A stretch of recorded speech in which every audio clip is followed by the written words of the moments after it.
Well, thank you for coming. It's great to be back in Clovis. I was at the Tulare Ag Show today, the largest in the world. We brought 10 members, bipartisan. We had a kind of a town hall meeting, but more focused on the Farm Bill. These were members that are part of the Ag Committee. We brought the chairman, G.T. Thomas, from Pennsylvania out. Spent like 2 hours talking about the things that we'd like to see in the Farm Bill. The Farm Bill is only moved once every 5 years, so we'll be moving that bill this year. But having been elected Speaker, we've got a lot of work under our belt already. We created the new Select Committee on China. We've got 146 Democrats to join with us. We repealed 87,000 IRS agents on the first day out of Congress, moved that over to the Senate. We stopped the president from passing a bill from the SPRO, selling our strategic petroleum oil reserves to China as well. We've been able to move a number of bills. We've recently moved a bill out of the House for the federal employees to come back to work, like employees across this country have. 47% of federal employees are still out of work. We need them back and working as we go.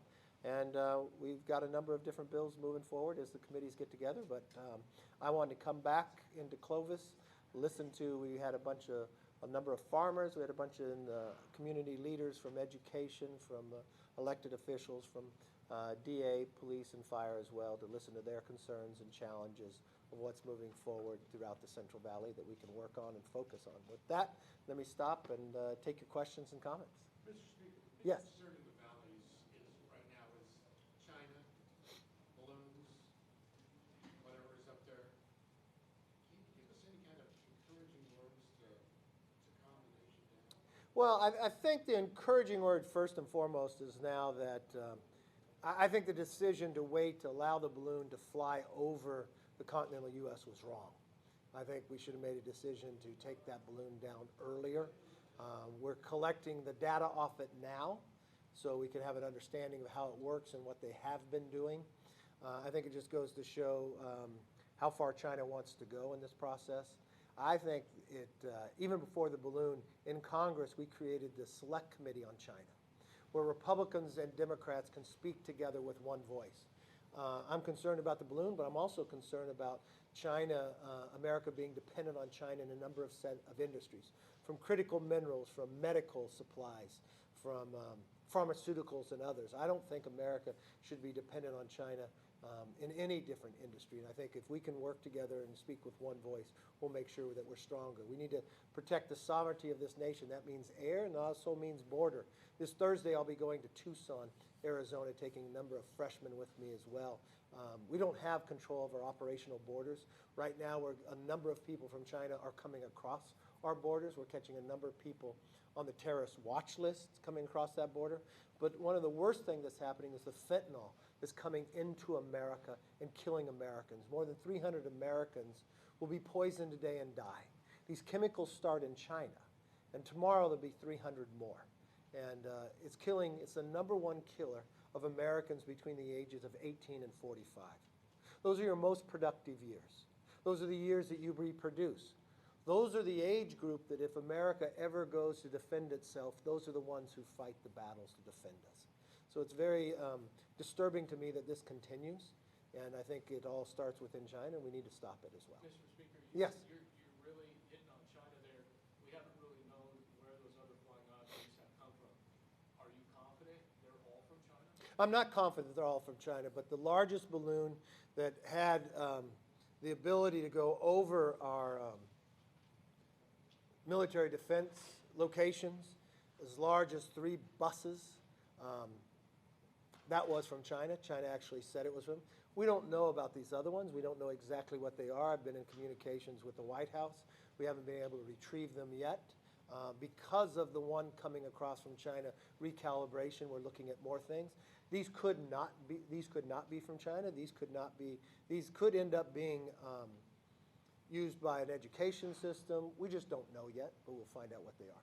Mr. Speaker, now that you represent Fresno and Clovis, what are you doing to bring the money, to bring the infrastructure dollars and all the other dollars that the residents of District 20 expect the Congressman to bring in? Now you're just as Speaker, does that mean more money for this area? Well, I think the first thing this area wants is a government that's an efficient, effective, and held accountable. I don't think their answer is just bring me money. They want to see solutions. And the interesting thing, if I compare Fresno to Clovis just in the school district, Fresno has more money, but the school district of Clovis with less money goes further. Their test scores are higher. Both communities are concerned about crime. So they want to find, how do we find solutions to this? So the answer is not always first bring me money, it's to solve a problem. And the uniqueness with the Valley is they will sit down and talk. So the things that you asked me the question, what am I doing? I'm sitting and listening. I'm sitting and listening and trying to collaborate together to find the solutions. And when we find the solutions, we'll find the resources to solve them. But it's just not an issue about money solves problems. Yes. Debate about the debt ceiling. Yes. Republicans, you said that there are certain things that are off the table, defense. Where do you expect the cuts to come? No, I think the thing that Republicans have said is Medicare and Social Security. Unfortunately, the president continues to drag his feet when it comes to the debt ceiling. And for all your viewers, what you really have to understand is we're now at a $31 trillion debt. What does that mean to you? Well, that means our debt is larger than our economy by 20%. The only time we've been at a percent to GDP like this, it was in World War II, when we were using and borrowing to save our nation and save the world. The challenge today is when the last debt ceiling was the largest debt ceiling ever lifted and spent it as fast as can be. So what does it really mean? It's like giving your child a credit card and they spend the credit card to the limit. You're responsible to pay for it. So yes, we're responsible for our debt. But do you automatically raise the limit on the credit card for your children? Or do you look at where you're spending the money and change the behavior? So when I've sat down with the president, I think the way our whole government is designed, you've got to have compromise. I actually think we should spend less because if you look at the revenues coming into government, it's the highest it's ever been in the history of America. And it's not just high in dollar value, percentages why. It's 20%. It's higher than it's been in decades. So it's not a revenue problem, it's a spending problem. And if you look back just 4 years when Democrats were in power in Congress, they increased discretionary spending by 30%. So it's fair to look at the 8 years before that when Republicans were in the majority. Well, in those 8 years, Republicans increased discretionary spending by 0. They actually decreased it by $10 billion. So how did we get to this problem? Well, you had one-party control. They spent more money than any given time. And when you look going forward, the Congressional Budget Office is going to come out, and right now they're telling us in the next 10 years, we'll have to pay $8 trillion just in interest. So the interest payment could actually become the most expensive payment America has. So they used a credit card with never changing and just increasing the debt. So the president is asking us just to increase the debt limit and do nothing else. Just make a clean debt ceiling. Well, no family lives that way. No business lives that way. And our state can't live that way. So I don't believe the federal government should live that way. So I think we could come together, find places that we can end waste in government, pay our debt, but put us on our path to have a balanced budget. That would be important. Why is it always Social Security that's brought up in terms of costing too much? It's a system that we all pay into, which if it gets cut, then I'm not going to see any of this money that I put in over my lifetime of work. Well, the good question there is you asked why it's brought up. The only reason I brought it up is to tell you it's off the table, so it's not brought up. The only person who's playing politics right now is with the president. He's putting in jeopardy our economic future. One, by spending too much money. He's added to this debt and the Democrats by almost $10 trillion. Then what you find is he's placating and playing politics with Social Security and Medicare. When I look back at the president's history in elected office, he actually wanted to cut Social Security and Medicare as a senator. He brags about it. He, as a senator, voted against the debt ceiling. And his comments of why he voted against the debt ceiling was that he was so mad at the policies that brought us to that debt. Well, I don't know why he's not mad now. And in 2011, the talks for a debt ceiling negotiation were called the Biden negotiations. And now he's changed everything around and thinks nobody should negotiate, just raise the debt ceiling. And what that means is all of us have to pay more. And now he's asking for higher taxes. Well, I don't think that's the solution. We have more revenue than any time into government, so you don't need more taxes. You don't need more revenue. It's how you're spending it. And I think it's fair that people from both sides of the aisle come together and find ways that they can eliminate the waste, the fraud, and abuse while protecting Social Security and Medicare, and as I say, it's off the table. Mr. Speaker, Yes. obviously,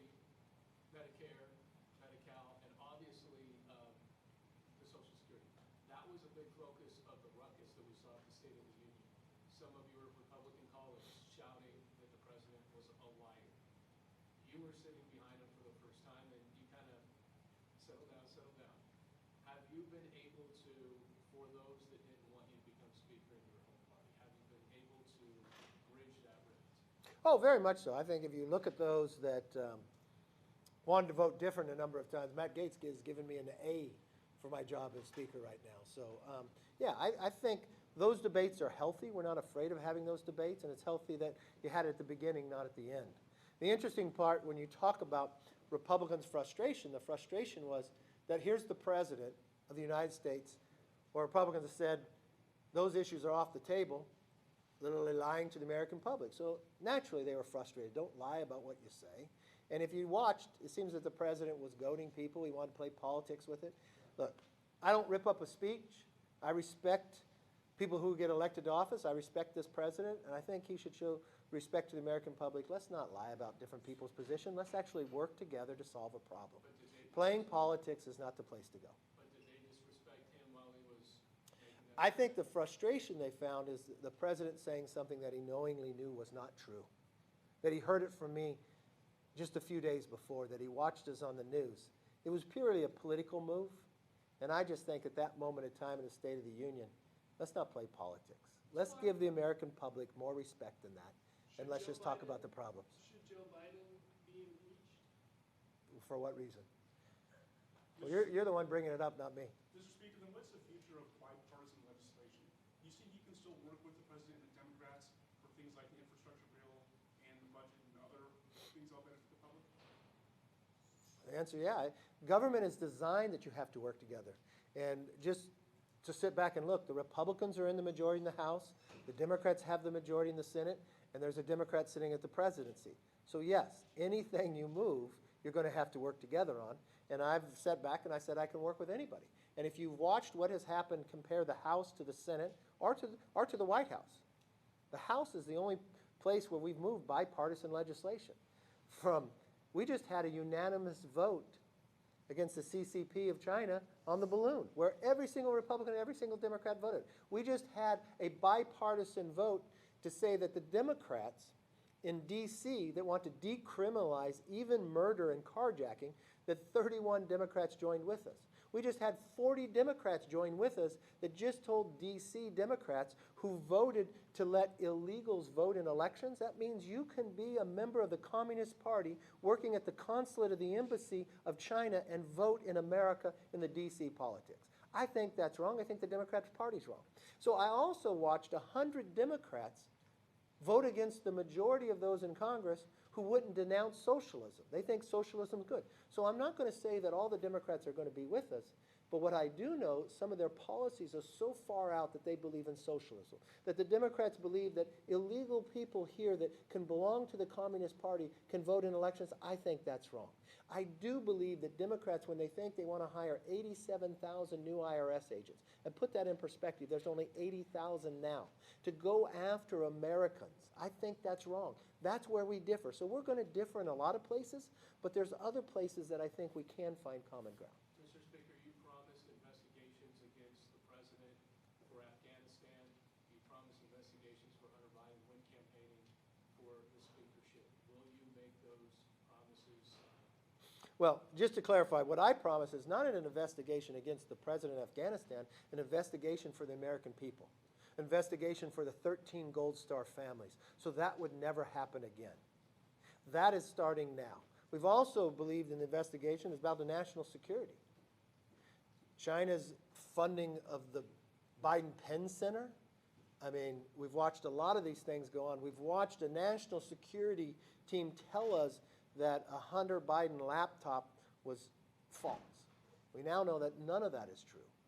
So I think what you really want in government is a check and balance. You want accountability, and you want honesty. You want to make sure from a national security level that China is able to buy part of the American government. And I think we don't predetermine what that outcome will be. We don't predetermine who can sit on those committees. The Democrats can appoint whoever they want. That's something much different than the past speaker